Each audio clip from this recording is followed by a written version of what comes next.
Des de l'EVA 354 i des del mes de setembre vam engegar el projecte Estudiants de Català i si llegim. És un projecte que hem fet amb el Servei de Català per poder buscar la manera que la gent que ve a aprendre català també el puguin practicar a la vida civil, a la vida social. El taller de lectura en veu alta promou l'ús de la llengua catalana, evidentment, fomenta l'ús de la llengua, ajuda a les persones que hi participen a perdre la vergonya, a perdre la por, a parlar, i també a practicar la seva entonació, l'expressió, la fonètica, i també crec que és una bona eina de cohesió social i de fer ús de la cultura catalana, a través de la literatura, a través d'aprendre a llegir textos en llengua catalana. Bé, és una activitat que em sembla molt adequada, que m'està molt bé fer-la, perquè soc o he estat diverses vegades parella lingüística de força persones i a la vegada fa temps que participo en el grup de voluntariat lector d'EVA 354, lectura en veu alta, i llavors veig que puc fer perfectament aquesta activitat, m'està encantant fer-la. Com la Marina Massaguer, filòloga i sociolingüista catalana especialitzada en polítiques lingüístiques, a la taula rodona del Vinceum, un projecte polític en defensa del català, deia que per crear vincles i, per tant, assegurar-se que un estudiant de català utilitzés la llengua apresa més enllà de l'aula, s'havien de crear espais on confluïssin amb catalanoparlants i que compartissin una activitat que impliqués l'ús de la llengua.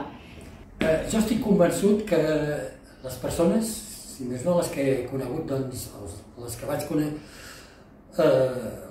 veient, que estan en perfectes condicions de poder llegir, perquè es tracta de triar lectures, unes poques lectures, que són, diguem-ne, senzilles o no massa complexes. Són lectures que poden fer perfectament, que les preparen, que les poden escoltar a través de missatges de veu, que faig, que s'ho poden preparar a casa i que poden veure elles mateixes que estan en condicions. El curso ha sido muy importante, me he sentido a gusto, sobre todo he aprendido los conceptos que ha habido en usted, per llegir més bé. Me agradan molt els poemes, les històries que són reflexions per la vida. He aprengut molt les històries, les llengües de les cultures de cada país. Sí, ha sido molt interessant. A mi m'ha agradat molt des del principi, des del primer dia que ens va comentar el Josep, que veig que és una activitat que agafes molta informació i també sents com una part d'ajuda per la gent gran, que els visites, fas que passeu un bon moment tots junts i jo ho veig molt interessant.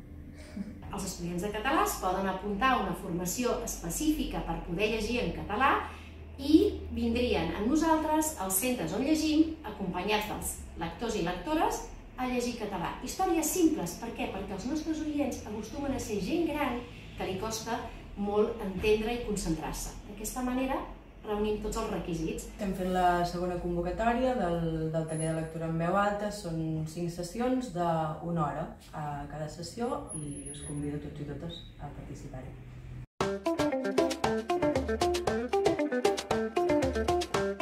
Estic aprenent català, estic fent el B3 i per més fluidesa, parlar més fluido.